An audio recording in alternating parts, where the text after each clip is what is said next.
September 7th, 1996. Las Vegas, Nevada. 10:45 in the evening.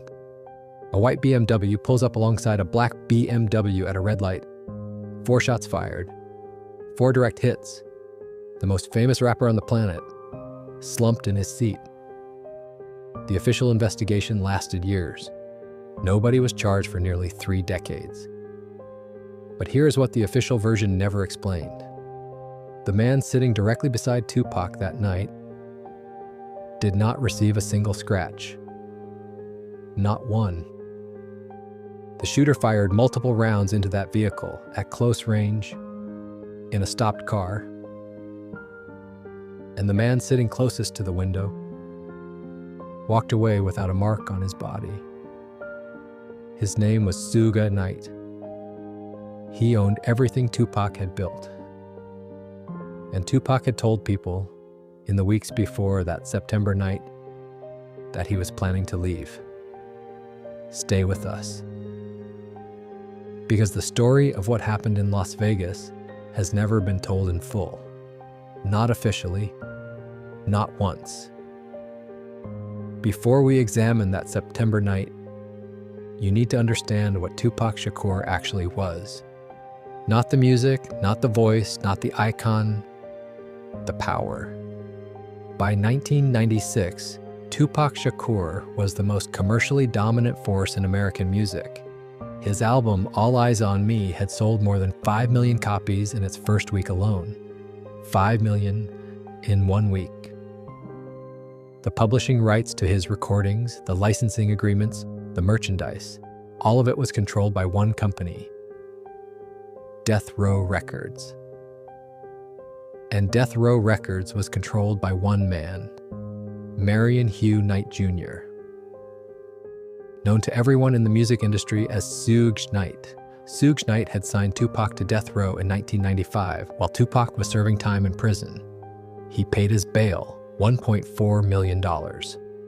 In exchange, Tupac signed a recording contract, a contract that gave death row extraordinary control over his work, over his image, over his money, over his future. And by the summer of 1996, Tupac had decided he wanted out. He had told people close to him directly. He was going to leave death row at the end of his contract. He was going to start his own label. He was going to take back everything he had built. Suge Knight knew this. Stay with us. Because what happened next changes everything. The MGM Grand Garden Arena, Las Vegas, September 7th, 1996. Mike Tyson versus Bruce Seldon, World Boxing Association Heavyweight Championship. Tupac was there with Suge Knight and their entourage. He was loud, energetic, visible. After the fight, in the lobby of the MGM Grand, an incident occurred involving a member of a rival gang. Surveillance footage captured what happened. Tupac and members of his entourage confronted a man named Orlando Anderson. Anderson was beaten on the floor of one of the most surveilled buildings in the world. Every camera in that lobby was recording.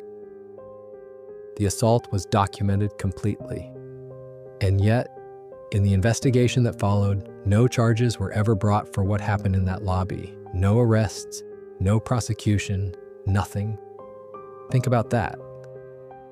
A fully documented assault in a casino with cameras everywhere, and nothing happened. 2 hours later, Tupac was in the passenger seat of Suge Knight's black BMW. The convoy was heading to a nightclub. They stopped at a red light on Flamingo Road.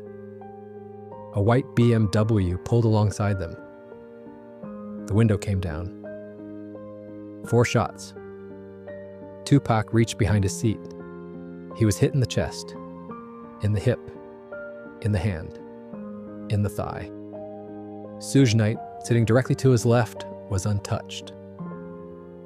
The white BMW drove away. No license plate was recorded. No witnesses came forward publicly. In a city with cameras on every corner, The car disappeared completely. Now let us examine the detail that every official investigation avoided. Suge Knight was sitting in the driver's seat. The shots came from the passenger side, from Tupac's side of the vehicle. Multiple rounds entered that car. And Suge Knight received a minor wound from a fragment. Not a direct hit, a fragment. In the weeks that followed, Suge Knight gave interviews.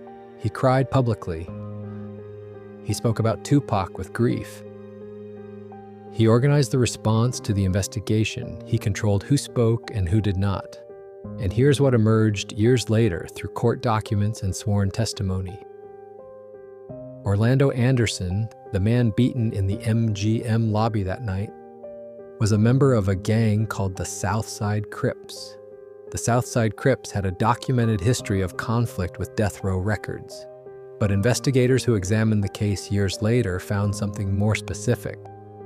Anderson had connections to individuals who were connected to people who had financial disputes with death row records directly, not with Tupac. With death row. With Suge Knight. And the man who organized the evening, who chose the route, who was sitting in the car, was Suge Knight. Ask yourself, who benefited most from what happened on Flamingo Road? Tupac passed from this world on September 13, 1996, 6 days after the shooting. He was 25 years old. The Las Vegas Metropolitan Police Department opened a homicide investigation immediately.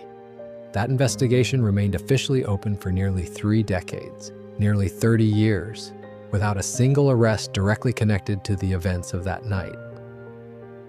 In 2023, Las Vegas police arrested a man named Dwayne Keith Davis, known as Keffe D. Davis, had given interviews over the years in which he made statements about his involvement in and knowledge of the events of that night. He had written a book, he had appeared on camera, he had spoken with what appeared to be remarkable openness about what he knew. And in 2023, Las Vegas police finally arrested him. But here's what the arrest of Dwayne Davis did not answer. Who ordered it? Davis was a street-level figure. The man who pulled the trigger was reportedly his nephew, Orlando Anderson. Anderson passed from this world in a separate incident in 1998. The chain of command above Davis, the financial connection, the motive, the organization, none of that was formally established in any public court proceeding. The biggest question in the case remained officially unanswered after September 13, 1996. Death row records continued to operate. Suge Knight continued to profit from Tupac's catalog. Every record sold, every song licensed, every film that used a Tupac track. The money continued to flow into death row records, into Suge Knight, for years after Tupac was gone. Now consider this carefully. If Tupac had left death row as he planned, if he had started his own label, if he had taken his publishing rights and his catalog with him, Suge Knight would have lost the most valuable artist in the history of his company. The revenues, the licensing, the future earnings, gone. Instead, Tupac remained on death row forever, because the dead cannot renegotiate contracts. The dead cannot start new labels. The dead cannot take their catalog and walk away. Feel that. A 25-year-old who told people he was leaving, a contract that kept him bound to one company, a shooting where the man who owned that contract walked away without a scratch, and an investigation that took nearly 30 years to make a single arrest that still did not answer the most important question. Tupac Shakur rests at an undisclosed location. His mother Afeni chose to keep the location private, to protect his resting place from those who would disturb it.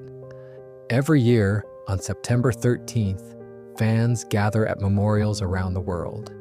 In Compton, in Atlanta, in cities across Europe and Asia, they play his music, they hold photographs, and they ask the question that Las Vegas has never formally answered. Who ordered it? Not who pulled the trigger, not who was in the white BMW, who gave the instruction, who made the decision. who had the most to gain from making sure Tupac Shakur never left death row records alive. Dwayne Davis was arrested in 2023. His trial began in 2024, but the name above his name. The person or persons who set the events of September 7th in motion. That name has never appeared in any official court document. That conversation has never been had in any official legal setting.